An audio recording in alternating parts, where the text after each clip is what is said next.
understanding the student, knowing that I can communicate this idea to them.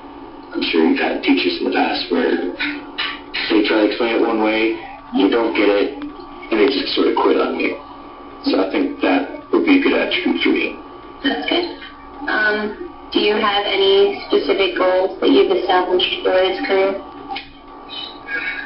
Well, the strange thing about this one, it's not really a hierarchical movement upward or something. I guess it's sort of doing the same thing on and on, although you do get better at it. You don't, attain a higher position, but you understand how to teach it. You see more and more stuff, and now when you see a student 10 years down the road, it's like, I've experienced this roadblock before. I already know how to face it. So we continue to fine-tune those techniques. All right. What do you think it takes to be successful in music education? As an educator, versatility, I would say, mostly. And I keep going back to that, explaining concepts. But sometimes I get one student that really wants to get on the guitar and just rock out. Right. A student that just wants to play like a bop, Musette or something. I don't think you already use that. To get a very classical piece. Right. So I kind of have to fill in that whole scope. And so you need a lot of versatility, I say.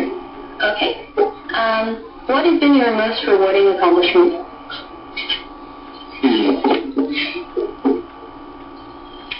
Well, you get all those little rewards along the way when they finally get something.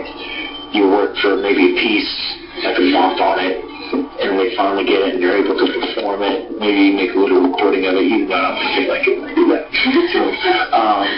But we say, here's the fruit of everything we've been doing. And now you have a presentable product, although it's not about product per se, but we can actually look and say, here's what we've accomplished. Nice. So, what do you think motivates you to put forth your greatest effort? The students that don't get things right away, or the ones that do get them right away, and so you just want to teach them more and more? Well, really knowing that, although I don't know that any of my students are going to go on to great musical careers or something, but as we noted at the beginning, it does help in other forms of education. So teaching that discipline process, knowing that I can invest my life, and then somebody, it's a discipline for me also. Describe the type of professor who has created the most beneficial learning experience for you.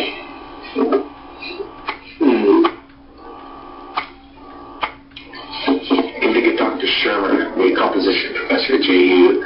I studied under him while I was still in high school. We were working on a piece. It was a very kind of 18th century sounding piece. He said, okay, that's fine, but the idiom's dead, that's been taken care of.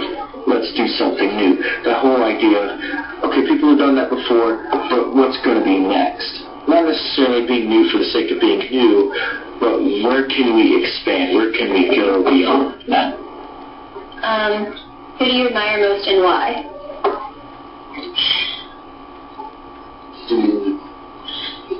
As far as a music educator, I don't even know how to answer that question.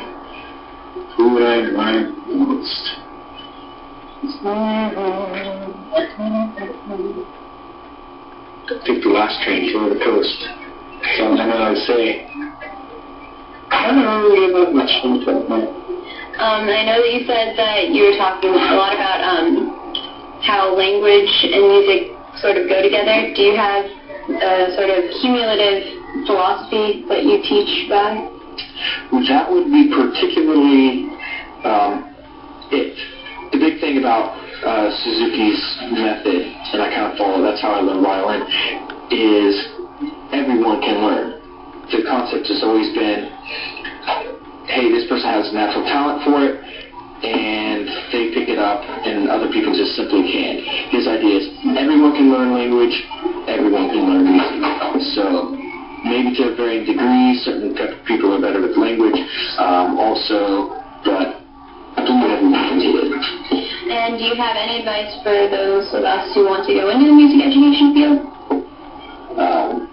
Invest in discipline, patience, and wish to listen. All right. Well, thank you for your time, and it was a pleasure speaking to you. Awesome.